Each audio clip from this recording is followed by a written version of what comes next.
grand final of SMU Hammers 2025. Can we have a round of applause? The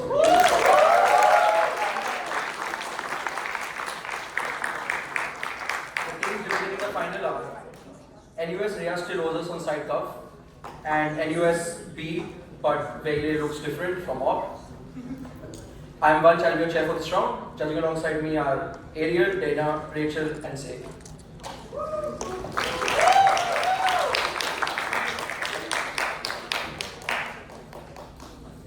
The motion for the final reads as follows. This House believes that the state should subsidize the research and manufacture of GLP-1 products, for example, Ozempic. Before we move on, can I please call upon both teams to introduce themselves in their speaker orders before we start with the final, starting with the team on Cavan in their speaking order.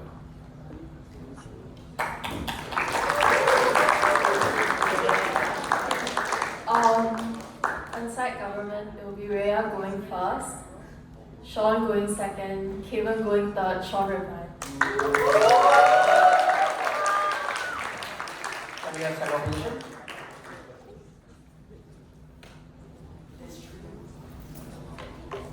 For opposition, Litwin's doing first, Cavendra's doing second and reply, and I'm doing third. In Cavan, by the way, good luck to both teams and hope to have a good final. Prime Minister Vansh.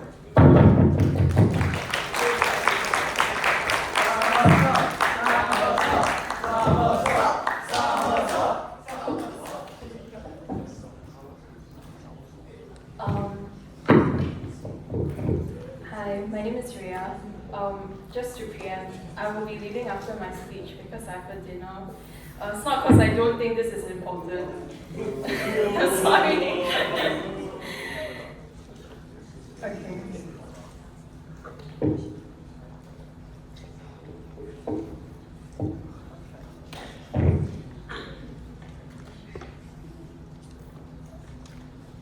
In a world wherein privatized healthcare has put behind paywalls critical drugs and patented information that could save lives, we believe that this policy is an important first step in recognizing that state intervention in private healthcare is something that reaps benefits for all. Firstly, on the model, why is it that the Ozempic that is produced on our side of the house will be of a better pharmaceutical quality? The first thing to say is that simply having more resources means that you are more able to do R&D. The second thing is that these specific R&D conditions or the conditions of subsidization come with certain terms, right? So it looks like lab testing specifically more rigorously or testing the drug against a more diversified group of test subjects as opposed to, let's say, white Caucasian individuals. Perhaps you would test more into different ethnic groups, different age groups, etc., etc. Secondly, this drug is likely to become vastly more accessible on our side of the house. The first thing to say is that there's likely going to be a deflation of price. Why is this the case, and why specifically should we subsidize research and manufacturing as opposed to purely subsidizing the purchase of these drugs?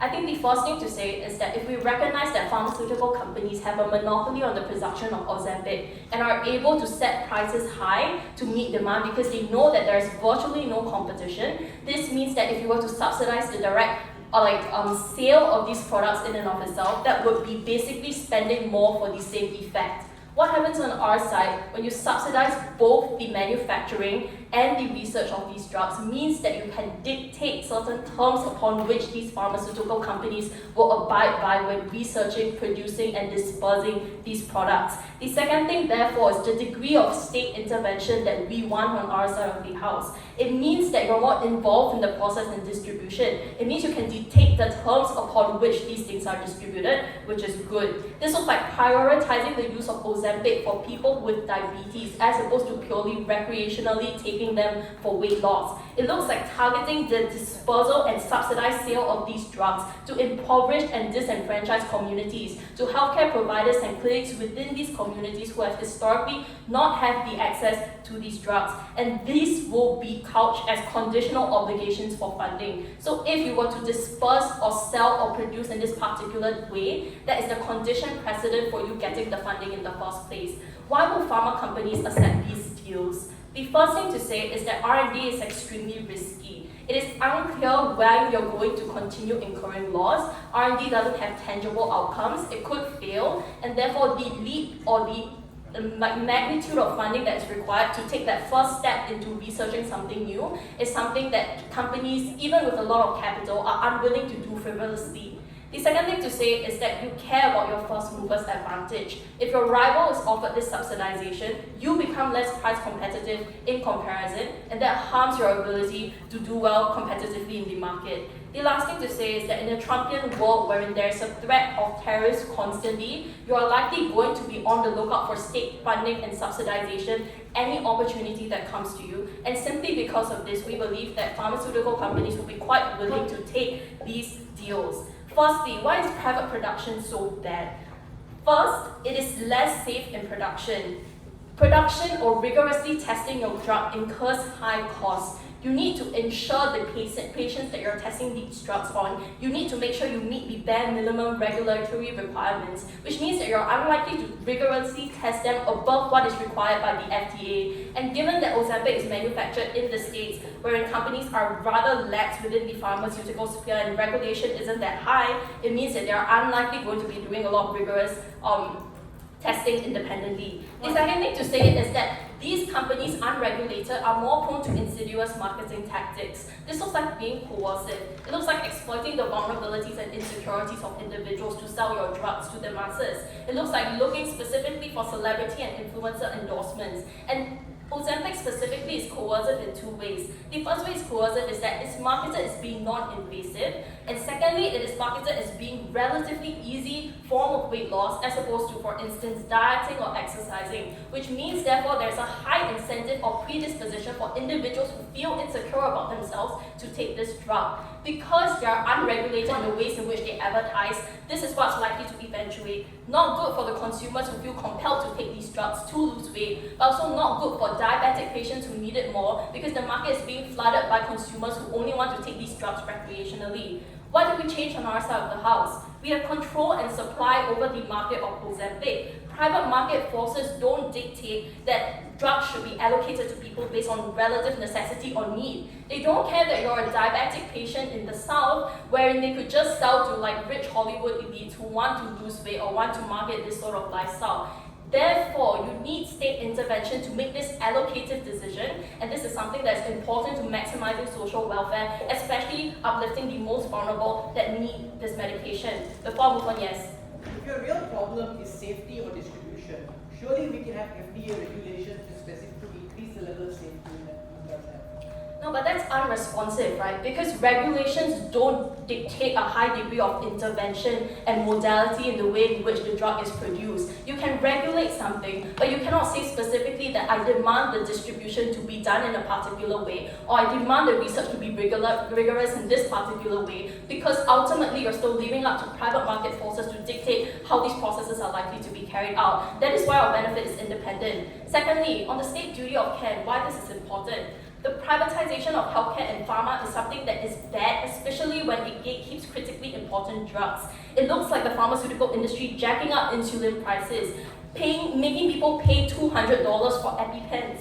This is something that's bad, and in the context of Ozempic particularly, Ozempic is uniquely positioned as a drug that is counterintuitive to every other form of diabetic medicated drug that we've seen so far. Most of the time, diabetic patients are medicated with insulin. But Ozempic is different because it restricts your appetite so that the initial spike of glucose doesn't occur that insulin is supposed to react to.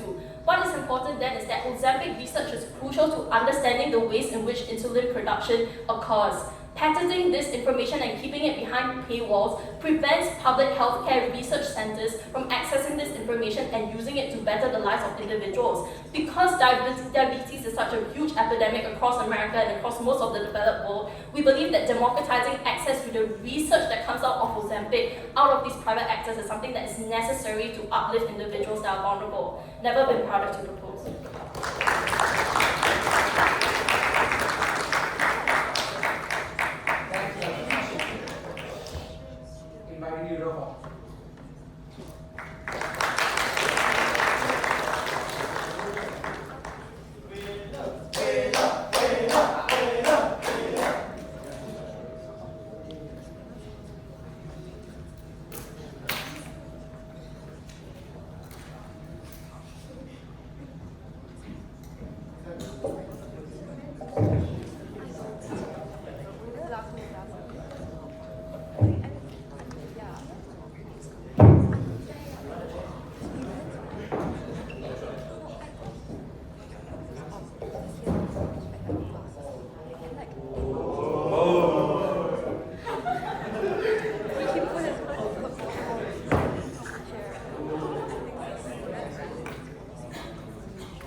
just for procedure, little one. Hello.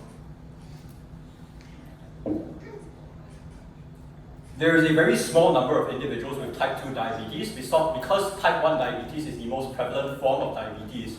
This meant that Ozempic and GLP-1 products originally had a very slow pace of research because companies had no profit incentive to do so because it was an incredibly small market. But now, because individuals realized that you could use this as a weight loss drug, something that had massive appeal to a broad audience across the world, this meant that you got huge investments from multiple big pharma firms. I want to do 3 things in setup. First, on the burden that this government team has to accept. What does subsidizing this mean? And I want to note that the motion stipulates that this team needs to defend funding it at all stages of development. It's things like research, it's things like manufacturing, it's things like the production of this drug, which means that at all forms of production, you must fund this repeatedly. This is an ongoing process, and you must fund billions and billions of dollars because in order for them to get the scale of the benefits that they want to describe, they need to subsidize massive amounts of these drugs year on year because individuals must keep consuming this drug in order to obtain the effect, which means that you put a massive drain on taxpayer funds. Second, what is our counter model? I want to note at the top of this that THETX motions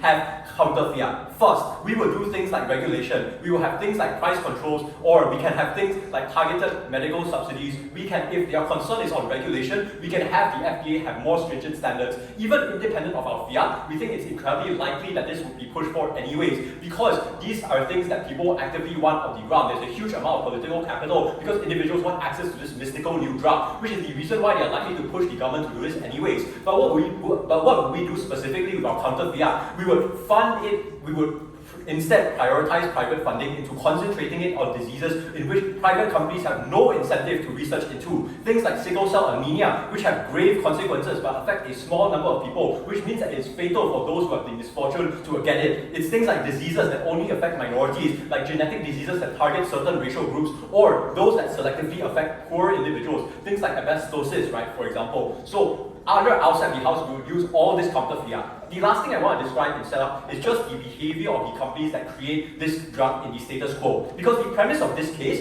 is that these companies want to set the prices very high. 3 reasons why this is not the case. Firstly, because if the prices are very high, or if your testing is not stringent and individuals die, individuals experience side effects, this is a massive drain upon your company's image. And given that there is a massive space, there is a massive hole in the consumer market that multiple big pharma companies actively want to jump into, any loss of face or any loss of reputation for your company means a comparative gain for those of other companies, which means that you have competitive incentives to not want to do this. Second, because the market is so large, you want to avoid pricing it out of other individuals, which means that you're likely to set the prices incredibly low. You want to increase production, you want to set prices incredibly low so you can benefit from the volume, from like just volume, because you sell it to a large amount of individuals because these individuals need to keep coming back. Just from setup alone, this team's case has been mitigated. First argument, this creates a compounding harm on the state budget because you make these companies less efficient as a direct response to this subsidy. 3 reasons why this is the case. First, because when you become reliant on state subsidy, you have less incentive to innovate cheaper production methods.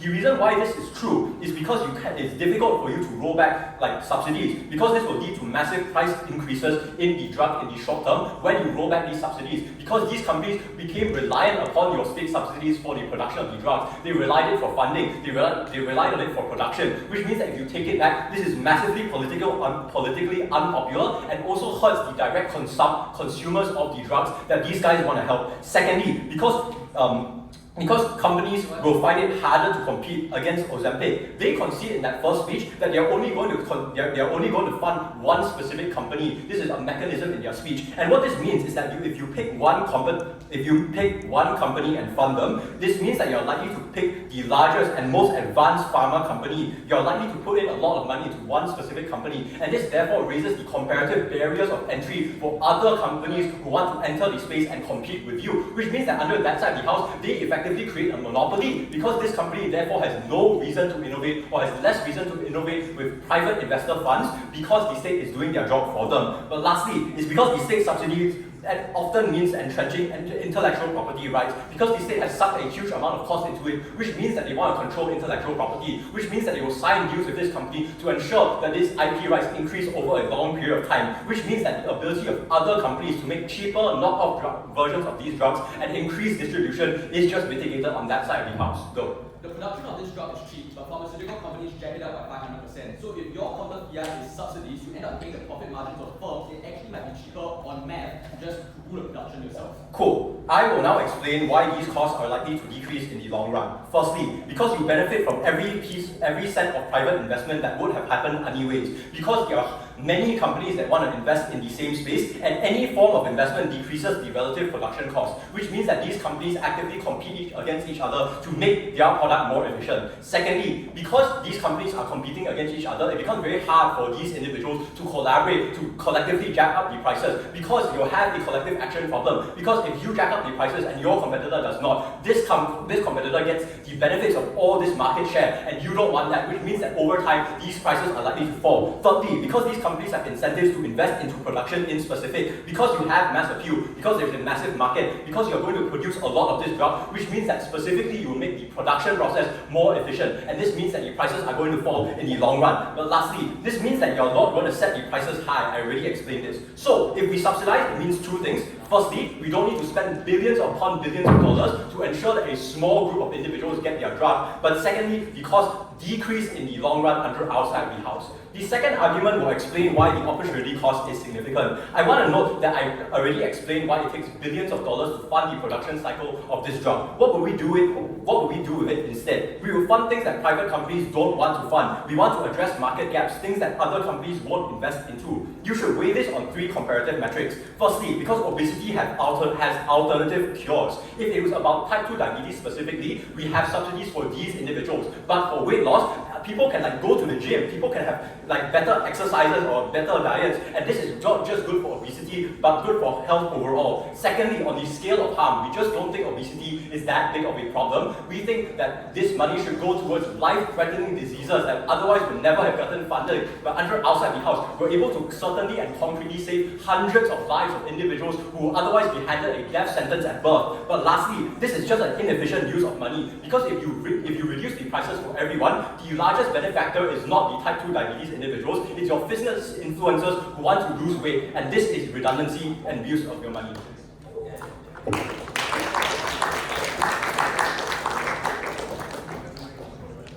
Thanks, the speech DBM.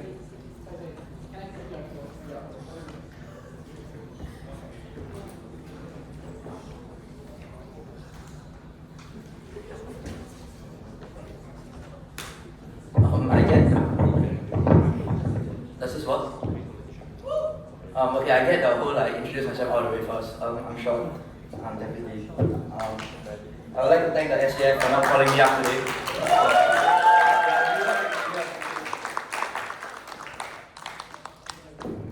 Now we all wait for Cavan. Remember, we are late. Dinner delayed because Cavan.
Liberal speech functions as if the problem doesn't exist. As if we don't have a massive diabetes problem brought on by the way in which diets have changed towards more and more processed food, more and more cheaper alternatives further away from the farm in terms of what we're eating. Problems in terms of other weight issues that lead to significantly more corollary heart effects. In a world where extending life expectancies mean that these problems kick in to a significantly greater degree, other health effects like cancer, heart disease, etc. Issues like anorexia and body issues, body dysmorphia, that we told you in reiya speech we were able to solve. All of that they only want to deal with in terms of claiming that there are other problems that they can solve and that there are some issues in research.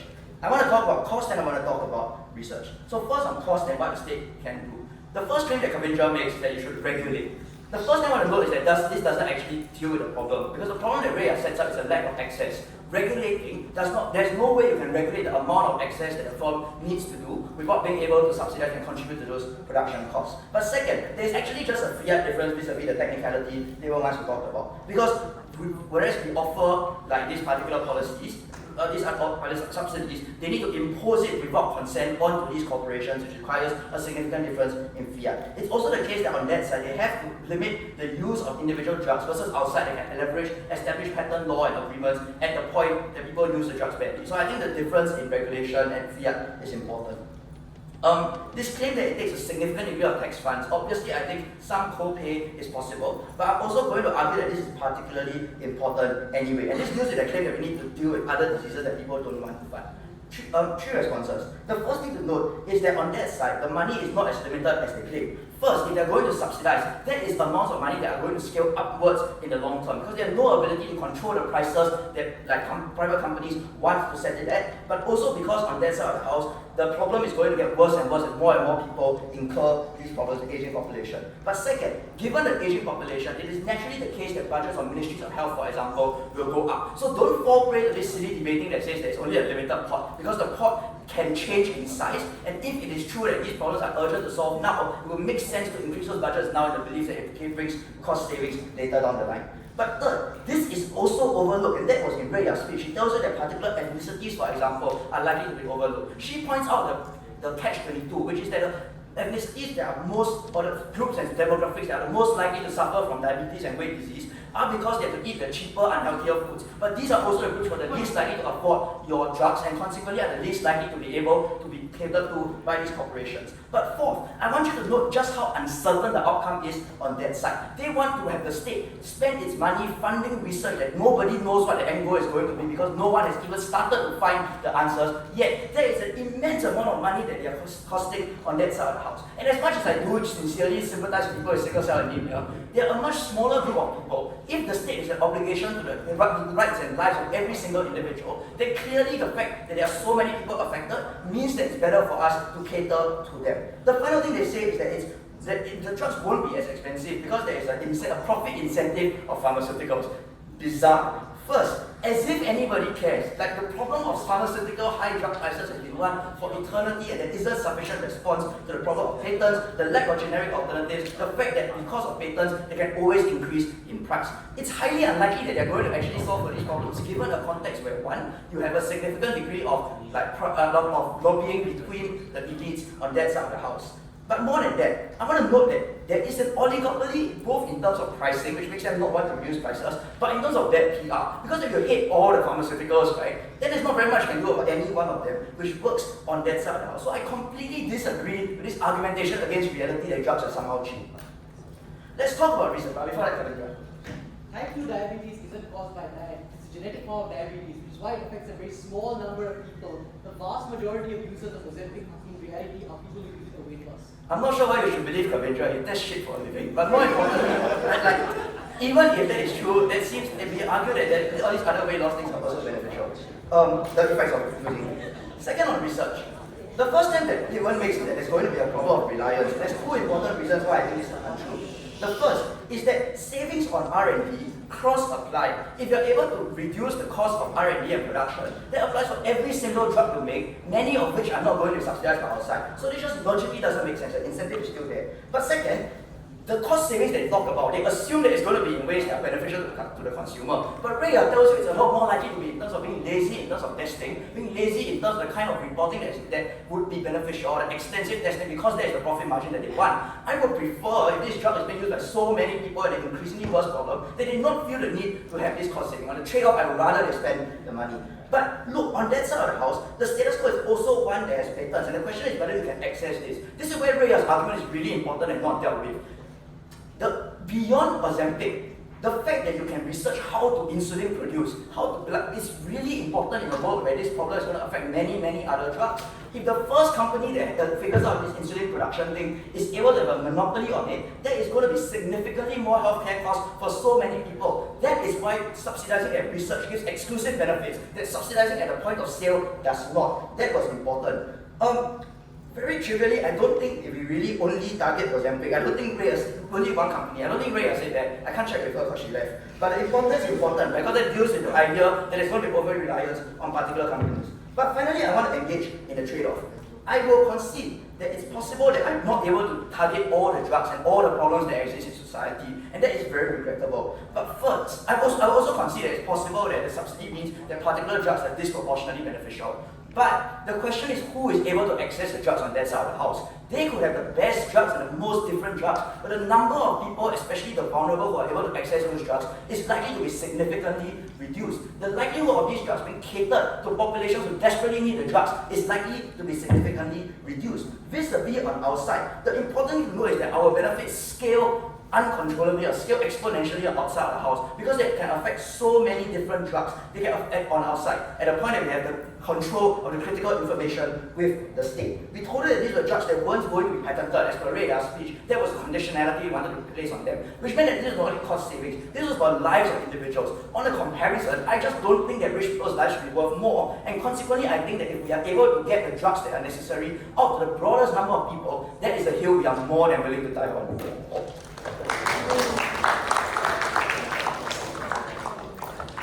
Thanks for that speech. And reminder to people in the audience, please keep your volumes down. If you have thoughts about your speeches, keep them to yourself or message each other if you really want to share them. Dialog.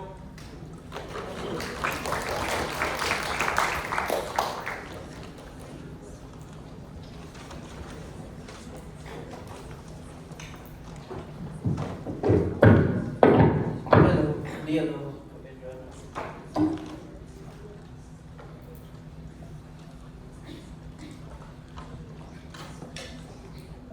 If Gov's mechanism is that through subsidization we can remove patent protection for these drugs so that they can then be accessible, notice this means that private corporations have almost no ability to profit off Ozempic on their side of the house. The impact of this is that the state is likely to have to bear the entire or almost entire cost of research on their side of the house. Because absent patent protection, it's not clear why private investors would invest any money on subsidized on the research because they have no return. Notice what this means. Developing a drug requires billions of dollars of investment. It requires 5 to at least 10 years to go through the research process to understand what this is, to come up with a drug. The impact of this is that this is a significant amount of research and funding that they're going to have to allocate to this one drug on their side of the house.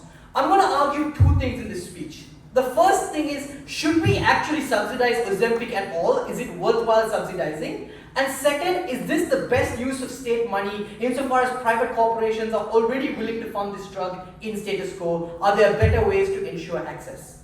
The first is, should we actually care about subsidizing Ozempic? And the argument here is that if you read the Infoslide, Ozempic for diabetes affects type 2 diabetes. Type 2 diabetes is the genetic version of diabetes where you have as a hereditary condition rather than as a result of your diet or eating too much sugary foods. Which means the argument that you have an increase in type 2 diabetes as a result of diet is just untrue insofar as the levels of type 2 diabetes has actually been quite small. And the reality is that the number of people actually affected by type 2 diabetes are fairly small. That's the reason why in the past there was no financial incentive for pharmaceutical companies to develop drugs to target type 2 diabetes for the simple reason that the market potential just wasn't there. What changed, however, was the fact that the Ozempic was used for weight loss, increased the market potential for the drug massively. So now you have a large number of people who would want to use it for weight loss, and as a result, the profit potential of researching Ozempic and other similar drugs drastically increased. That is why, so if we were debating this 5 years ago, their case might work. But in status quo, there is no reason for why this should happen. The next question then is, insofar as the vast majority of the users of Ozempic are in fact people who use it for weight loss, the question is, should we be subsidizing weight loss? And the argument is just no. And the reason is that weight loss is rarely life-threatening. Like only a small minority of people who are obese end up getting heart attacks and dying. A vast majority of symptoms either just the fact that you look bad. The most severe symptoms is things like high blood pressure, for which we already have other drugs to mitigate and minimize. So the magnitude of harm that you experience as a result of weight loss is actually minimal. The reason why most people want to lose weight is not for health reasons, but it's because of beauty standards that exist that tell you that you should look thinner, and as a result of celebrities who use this to look thinner. Which means that we don't think this is worth subsidizing, insofar as it comes at the cost of subsidizing far more harmful and life-threatening diseases. Diseases like cancer, diseases like sickle cell anemia, for example, that are actually life-threatening, for which we don't have a cure, that are almost a guaranteed death sentence, for which we should therefore prioritize on the basis of severity, on the basis of the impact and the lives we can actually save. Let's then talk about whether or not we should act. Okay, the second thing then is whether or not we will actually have drugs for Ozempic. And here's where we argue that because of the profit potential, pharma companies have every incentive to fund this themselves, which means it's ridiculous for the state to take on that responsibility. The metric by which we think states should allocate resources for funding is either A, there's a significant harm, or more importantly, there is a market gap, a thing that pharma companies are unwilling to fund because their profit incentive does not allow them to. That's things like diseases that often affect either a small number of people in society, like sickle cell anemia, or diseases that affect poor people who can't afford to buy drugs, like asbestosis, for example. This is the market gap for which no drugs exist. And allocating the research funding towards Ozempic means cures for these diseases go unfunded, which means vulnerable people who have no alternative source of funding actually lose out, while you're replicating the funding that private companies would have already put towards Ozempic in status quo on our side of the house. The second question then is this actually the best way to ensure access and safety of Ozempic? Because their claim is that the problem in status quo is that pharma companies have a monopoly on this and therefore have very, very high prices. Our argument is that we can just probably selectively subsidize this drug. If their claim is we can subsidize it for type 2 diabetes, we can selectively just subsidize it for type 2 diabetes because we need a prescription when you buy the drug, so you can tell if the person is buying it for weight loss or diabetes. So we can selectively subsidize people who buy it for type 2 diabetes, which isn't a large number of people, so if you want to subsidize it for their entire lifetime, that's very easy. But also, if the problem is distribution, states can just buy and distribute the drug to poorer or minority neighborhoods, which requires far less amount of money than the billions of dollars taken to develop new drugs. But here's the actual way up. The way up is on risk. Because just because you fund research into new Ozempic doesn't guarantee that you will actually develop a new drug that you can then make accessible. Which means that the state takes on the risk on their side of the house. Whereas on our side, once the drug exists, we can then subsidize the use of that drug by transferring that risk to the private corporation on our side of the house. Before moving on, yeah. Why do you think the Ministry of Health falls over themselves making TikToks and regulating hawker food to reduce obesity? Do you think it's because Ong Ye Kung has a body image problem? So again, this is a comparative debate. It's not that obesity doesn't exist. It's just that the harms of obesity aren't significant. That's why we don't have, for example, state-sponsored liposuction for obesity. The most we do to stop obesity is TikToks, which is a very small thing to do, right? Okay, the final thing is that are the prices of these drugs actually that high? We argued to you that the problem is that pharmaceutical companies actually have an incentive to reduce the price of Ozempic. And the reason for this is that insofar as the largest market potential is weight loss doesn't have an inelastic demand like most other diseases do, which means if the price is too high, people just wouldn't buy it. The impact of this is that insofar as you can appeal to a larger market segment of largely middle-class people who can't afford exorbitant prices, you have an incentive to lower the price so you can make money off volume by selling to a larger market share on our side of the house. That means it also becomes accessible to people who have diabetes. The impact of all, the final thing then is about, is it safe? Like, this just doesn't make sense. If the current testing regulations are still unsafe, we can just have the FDA increase those regulations. So to dictate things like minimal sample size or minimal sample diversity, which is something that's popular because like if it's safe, then we want it to be tested. The impact of all of this is that this is a very poor use of state funding we oppose. Thanks, please stop it.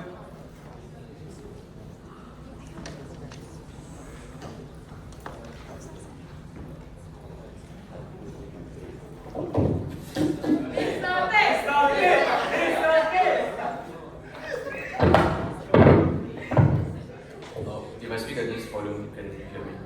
Okay, I'm Cavan, I'm Cavan.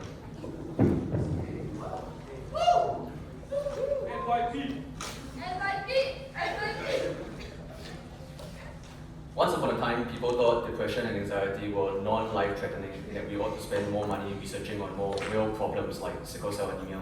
But now we realize how wrongfully misguided we were.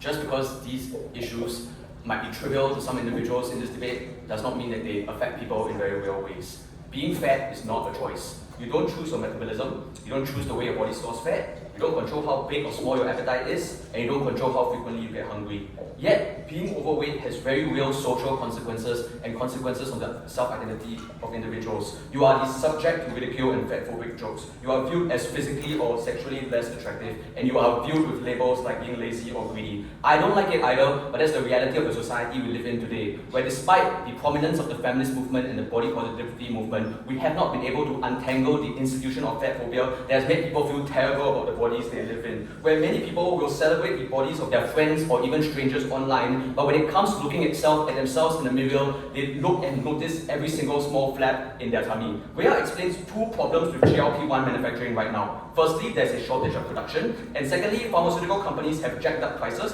because they know they can exploit vulnerable individuals. For many individuals with eating disorders, like anorexia or bulimia, suppressing appetite without this medication is incredibly dangerous for them. This is not just difficult to suppress your appetite without Ozempic, because it's a difficult daily battle where you have to constantly hold your appetite at bay and you relapse and you feel immensely guilty when you end up eating, but it's also immensely unsafe when people starve themselves entirely or they purge whatever food they have. It would be safer to give a medicine that has a medical guarantee to allow them to lose weight in a safe way, where they can hold the anxiety of what if I'm gaining weight today at bay. So when they say that these are non-life threatening and these people are not vulnerable, I ask them to look into the eyes of someone that is suffering from anorexia and tell them that they should not have access to a cheaper version of this medication. I want to link this to state beauty in two ways. Firstly, for those with anorexia or bulimia, where they haven't yet found effective treatment, where the medical research and technology has not yet found a way for us to cure things like anorexia, this medicine is what manages the anxiety. It allows them to still at least eat small amounts of every day, instead of relying on themselves and their own self-discipline to not eat at all. The state is protecting them. But secondly, for people in general, the state maximizes our agency over body image, where we provide individuals control over their appetite, something we have no control over right now. The state is maximizing our self-actualization. Litwin's and Kavindra's main concern is not to talk about the more interesting part of this debate, which is about body image, but they want to talk about the economics. The first problem is that the monopoly and patents are problems with status quo. The things that they identify that are distortions from nationalization are one, not our model, like we didn't say we only subsidize one company, we can do it with multiple companies avoiding their problem of monopolies. But secondly, those problems exist in status quo already, like there is a monopoly in the pharmaceutical industry, and the only response we have is for them to wave the magical wand of regulation that would somehow bring prices down or somehow make it safer. Kavindra really wants to die on this hill, but this ignores Sean's response that there can be co-payments and also there can just be still a margin for profits for private companies. Reiya already preemptively explains that it's likely that private companies want to engage in a state partnership because they don't want their rivals to be the one accepting the contract instead, and they don't want to lose whatever margins they have right now. So there is still margins for private companies to be involved in this market, but it's just not to the astronomical extent that currently exists in status quo. Their side pushing this burden that somehow the government will have to bear the $1 billion onerous burden of paying for all of the production of this drug is just not relevant in this debate. The second concern they have is that this is too expensive. I have no fancy response here.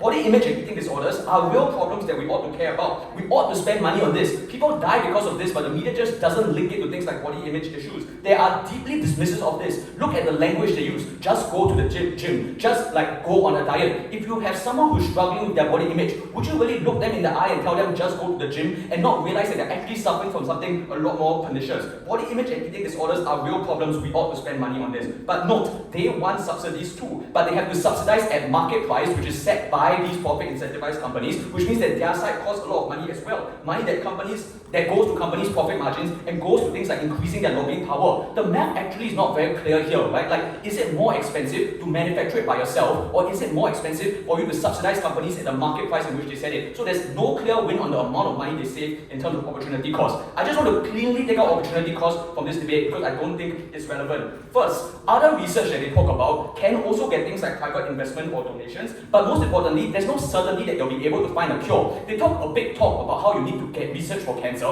First of all, many people are affected by cancer, so there is a lot of investment that goes into this. People want to donate to it because they have loved ones who have unfortunately passed away from cancer. So it's unclear that there's a shortage of funds there. But the second thing to point out is that if it's really a disease that affects so little people, right, it's an orphan disease, it's a very rare disease, then there's no scale of benefit because of, like, such a small group of people are affected. But the second thing to say is that if it was that rare of a disease, then there's a first mover advantage for pharmaceutical companies to go and monopolize that part of the industry anyway. So again, it seems that the market does have solutions for this, and it's not as if we must redirect all state funds there. The last thing I want to say here is the kind of obvious response, which is that obesity is a very serious problem. It's linked to things like heart disease and heart failure. It's linked to things like your arteries being clogged. It's linked to things like your joints having a lot of pain where people literally cannot walk. They can't just wave it away and say obesity is not life-threatening, when the reality is that it's linked to many other issues. If we can reduce it, this is a huge public health concern that we address. Is worth spending money on, yes.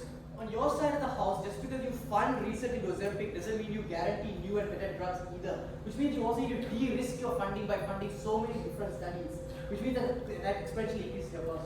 Yeah, but that doesn't respond to the part of the debate where we are winning, which is the fact that the prices go down, it becomes a lot more accessible, and people are able to avoid all of the harms that comes with obesity or body image issues. Reiya explains that there's a shortage now. People using it for weight loss compete with people with diabetes for the same medication. They have one response that they constantly use. They say because more people are using it for weight loss, then companies will produce more. The economics here is a bit sus. Like, they're not thinking like a capitalist. If you know that you have a captive audience where people really desperately want to lose weight, and there are people with diabetes that have to use this medication, then pharmaceutical companies are not going to lower prices to be able to increase the number of, like, the market share that they have. What they're likely to do, because they know it's price inelastic, is to just jack up the prices even more. So more people having diabetes and more people wanting to use it as weight loss actually is our mechanism for why pharmaceutical companies have the worst incentives right now. So no, they're not going to lower prices. But the last thing to say here is that targeted subsidies simply doesn't work. Many people are bothered by their weight but are not at clinical levels yet where they can qualify for things like state subsidies, and oftentimes means testing is insufficient to be able to find out who qualifies for such substances. Last thing, this is not just about price. Sean has a clean win on the marketing as well, where companies aggressively coerce individuals and exacerbate body issues because the only way for you to access such a drug is through via a private company. Their only response here was to say we could distribute it to minority communities as well. But again, unresponsive to the stuff about the marketing which is done by companies, likely going to be overtaken when we nationalize it.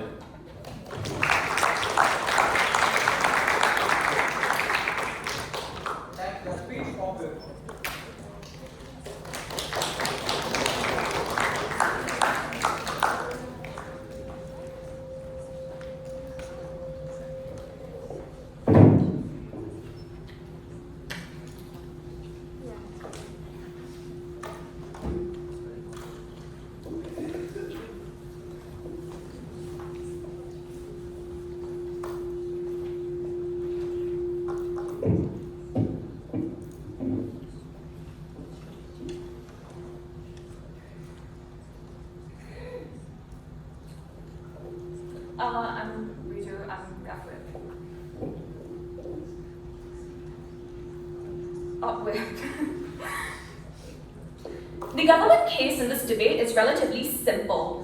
People are sick, medicine is expensive, sick people should have cheap medicine. This is not an argument as to why the state should subsidize Ozempic, but why the state should subsidize, undertake the research, development, and manufacturing of every single drug that exists. There are two logical implications from this call-out. The first means that they have to prove there's something unique about Ozempic that necessitates this response as opposed to other drugs. Or two, and I think the most likely implication is that the state has to do this for everybody because people suffer from a variety of debilitating diseases in a variety of ways. But if we look at the status quo, we can't exactly do this. And what that means is we have to pick and choose how to manage the minefield that exists in terms of providing people medicine for welfare. So if the plot can change in size, as their side claims, I wonder why welfare states are drowning under the burden of unconditional subsidies far and wide when they do not choose the battles that they fundamentally need to pick.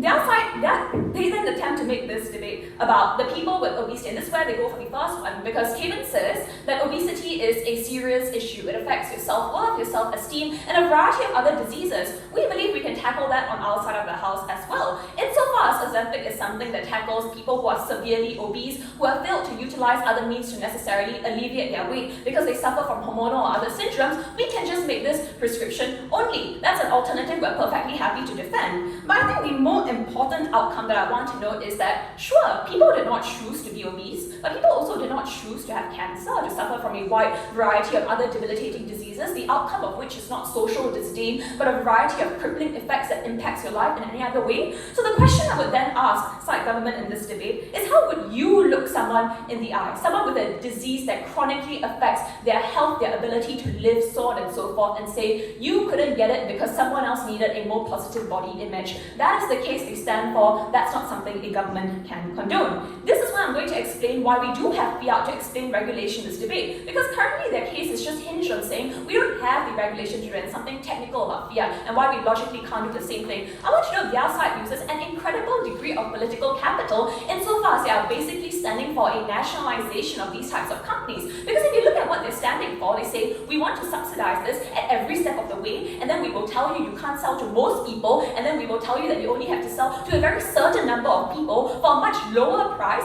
I think that requires a great deal of political capital. And I'm not about to challenge this, because surely they have fiat to say so in the motion, as per the motion stands. But what I would contest is that if they want to go down this line, I would suggest companies would not necessarily take these things up to begin with. The reasons that Prime Minister gives in this debate therefore don't stand. They give you two distinct reasons. The first is they say you want a first mover advantage, and the second thing they said is because of Trump tariffs and global economic uncertainty. We can be certain of one thing: funding for medicine is never cut. The same way Trump exempts tariffs for things like electronics and other goods that are determined to be of national value. What this means is that economic instability doesn't affect the market, because governments all over the world know that people are sick and people need medicine. The next thing I want to note here is that they say you want first mover advantage from government subsidies. This would make a difference if there wasn't, if there was not no shortage of private funding in this area. These are the reasons that we explained to you down the bench as to why these private companies had a great deal of money. The response we then get is to say more resources equals more R&D. Well, that might work in a great deal of debates. We're talking about billion-dollar pharmaceutical companies here. And the question then, therefore, is why state expenses on something that the private sector is already going to tackle will make a difference. But then they have two exclusive benefits. The first benefit they have is to say that this is something that is good, because we can now have it for underprivileged communities and have more research into the types of things, so we make it safe for minorities that the private sector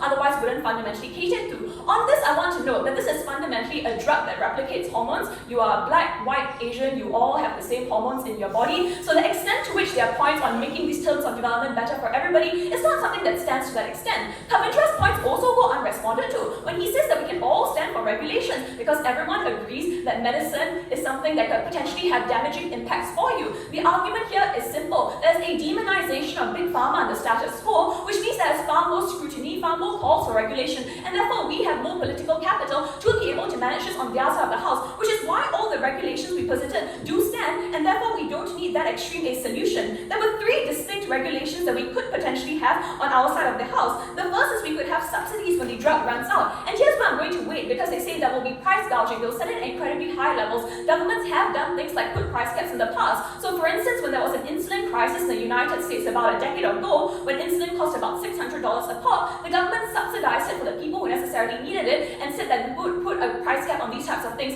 insofar as private companies want to do so. And if they want to say anything about how private companies are going to run away for regulations, no, you can't, because the factory is there, the supply chains go there, and per their mechanization of global economic uncertainty, I don't think we're going to be seeing a vast reshifting of pharmaceutical companies to begin with. The second thing we therefore then told you is that we could subsidize it for medical purposes specifically. I think in this debate we agree that unfortunately we all might not look the way we want to look, but that ought to take less priority, because what they otherwise stand for is the state also doing things like subsidizing liposuction, cosmetic surgery for every other person who doesn't really like the way that they look. The third thing we could do insofar as we did this was to explain why IP laws could necessarily be relaxed. And this is where we tackle the claim coming up from Deputy, where they say, well, we can have trickle-down benefits to other related drugs. My question here is simple. What drugs? This is a drug that mimics hormones. It's not fundamentally groundbreaking. And in any case, patent regulations allow you, insofar as you add substantially to a drug, to be able to utilize the patent subsequently in the future. are you spending money on cancer research that's already very well funded and it's a lot of investment, or are you spending it on rare diseases that are really impossible to find for a cure even if you spend billions on it? The cancer was an example. We think there are a variety of rare diseases that still target people on the status quo. So our alternative is two things. We believe that the state should allocate funding to areas that the private sector wouldn't, i.e. specific rare diseases that may address like tens of thousands of people, if not billions of the population, or we could use that money to just subsidize these products at the end stage of it. Those were two distinct things we stand for. We don't have to give you an explanation of the proportions that we necessarily utilize in terms of those outcomes. Now, all of this was fundamentally important because the question at the end of the debate was still in terms of market allocation and how we were necessarily able to get the rest of it. The state on their side of the house has to do two things. Their first scenario is they fund multiple companies because you want to diversify your investment. That means billions of dollars going to a variety of companies in the industry when only one benefits. That sounds like a massive waste of state resources to me. Or the second option is to just fund one. That's incredibly speculative and something they don't want to stand for per their responses down the bench, which means no matter which one they pick, there's a massive misallocation or misuse of state resources. We believe that the status quo has changed. The private sector wants to market this to everybody. Sure, there are regulations to improve this could exist. They have no response besides fiat. You shouldn't buy that.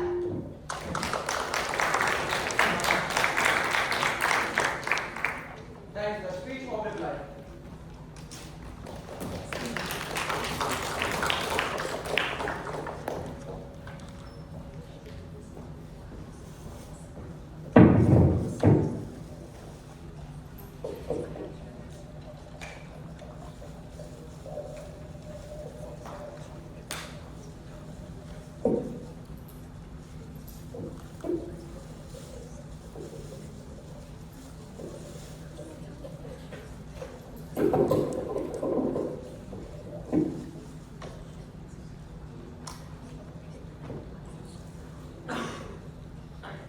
Cavan asks if you can look into the eyes of an obese person and say you didn't deserve the drugs you needed to lose weight. I ask you, can you look into the eyes of a person dying of sickle cell anemia and tell him that the reason you are dying is so that because the money was spent so somebody else could look a bit slimmer? That is the real trade-off in this debate. Insofar as funds are limited and we need to trade off how we actually use them. The first question is, should we actually subsidize weight loss? Insofar as that is the biggest use case for Ozempic. The point here is that a lot of the stuff we talk about with regards to research are in fact symmetric. So whether you fund sickle cell anemia or Ozempic, the results of the research funding are uncertain. The costs are expensive. Neither one of these diseases are the result of people's choices. Insofar as all of that is symmetric, on what basis should states decide how we need to allocate this funding? The first thing we tell you was in terms of the magnitude of harm. And look, we're not saying that there are no costs to being obese. Certainly there are. But the social costs that Cavan talks about are by no means comparable to a cost of someone dying of hemophilia because they are bleeding out and because they have because there's no cure for it. Someone who's in chronic pain as a result of sickle cell anemia and is completely bedridden, hooked up to a ventilator and unable to exercise any of their rights or has to suffer in these diseases that have no cures. So yes, we feel bad for people who need weight loss, but the point is that there are far more important diseases that we need to prioritize. The second metric we tell you is that we should fund things based on what private companies are unwilling to fund. These are diseases for which there are no alternative sources of funding. Because we explained to you why Ozempic, as a result of market potential, has massive incentive for private funding. So diseases that affect minorities or diseases that affect poor people who have no ability to capture the imagination of private investors are the things that we should fund. Cavan says there is no scale. Sure, but that's why the state has to step in. Because the state is the only one with the incentives to counteract the profit incentive of private corporations to fund these diseases. Can you really look into the eyes of a person dying of sickle cell anemia and say, you didn't deserve to live because you were a minority and because we couldn't scale your drug? That is the world that they want to live in on their side of the house. Ozempic does not need funding. The drug will be created on both sides of the house because the private companies will fund it even on our side of the house. So if you want better weight loss drugs, they will exist. The second question then is this the best way to subsidize diabetes drugs, which is the other use case for Ozempic? And we argue to you that the best way to make diabetes drugs more accessible was to just subsidize the drugs. And the reason for this is, one, insofar as type 2 diabetes only affects a small number of people, you're not actually going to be, so even if you're subsidizing them, even if you're subsidizing the pharmaceutical company's profit margin, you're still subsidizing a small number of people based on people who have prescriptions for diabetes. So the cost isn't that significant. Then you can just buy the drug and distribute it to poor people if they really didn't have access to it. But also the fact that insofar as you're not subsidizing weight loss, pharma companies have an incentive to reduce the cost of the drug, because weight loss doesn't have inelastic demand. You're not going to forego like food or education just to look good, unlike other diseases, which means that because of elastic demand, pharma companies have an incentive to reduce the cost of the drug to make money off the volume of people who can buy the drug, but it's accessible to the middle class on our side of the house. This is the most cost-effective way of making diabetes drugs actually accessible. The final thing is, they say it's unsafe and there's insidious marketing. But surely these are things we can regulate. We can increase testing regulations independent of this motion. We can regulate advertising through advertising pharmaceutical, like drug advertising restrictions that exist even in status quo. These are not real problems for side opposition.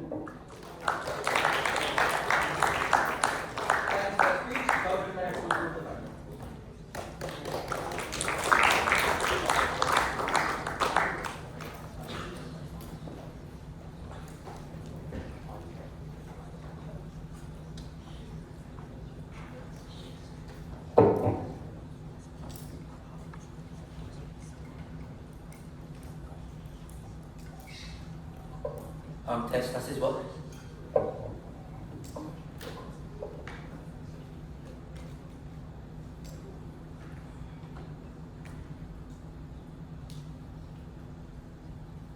So 11 years ago, I stood at the same podium in the SMU Hammers novice finals as a Sec 3 kid.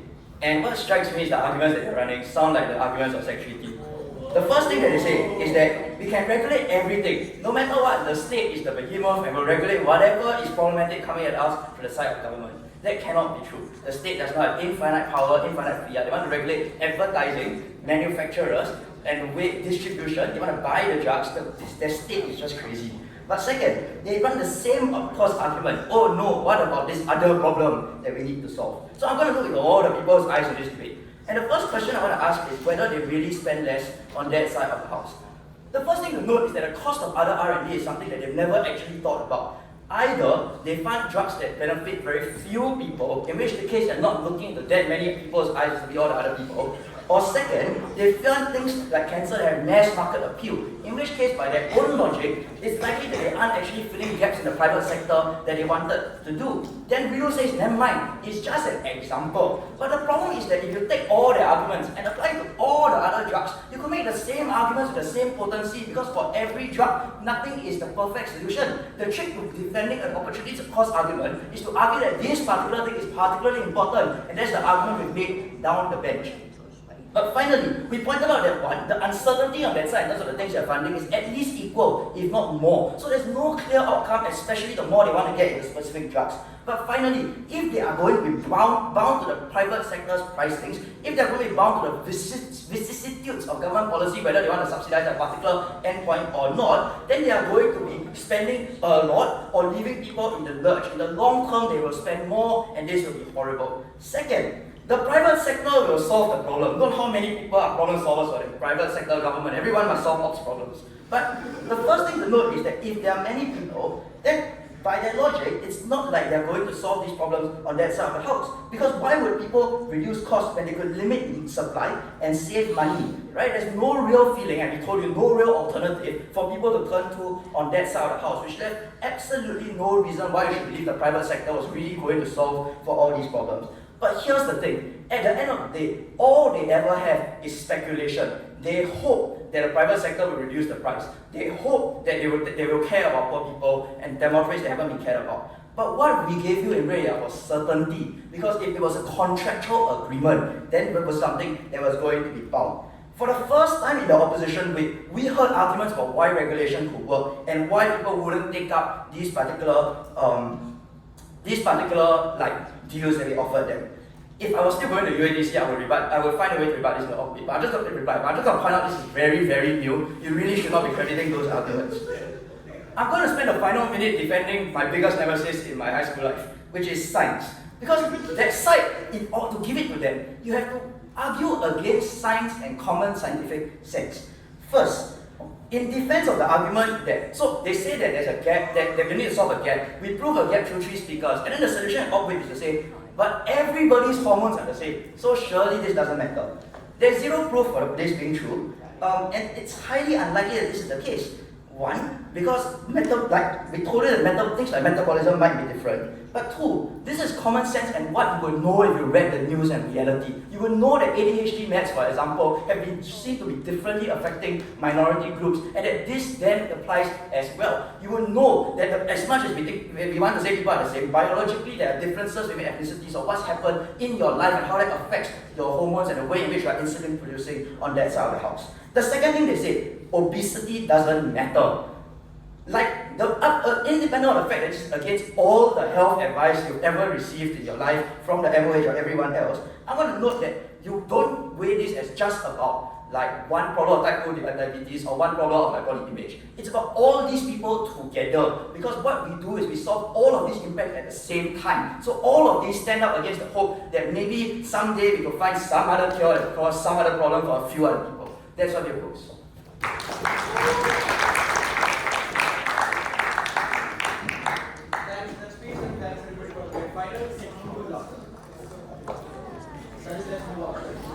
Recording stop.